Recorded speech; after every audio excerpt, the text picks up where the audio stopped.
The God's own country is witnessing devastating floods since last 2 weeks. Nearly 400 people have lost their lives in the rains, floods and landslides in the state.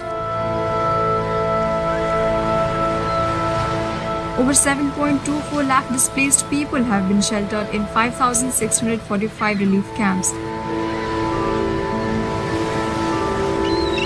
The massive floods in Kerala have been declared a calamity of severe nature by the Home Ministry. The decision has been taken considering the damage caused by the rains and floods this monsoon season, especially in the last 1 week in the state.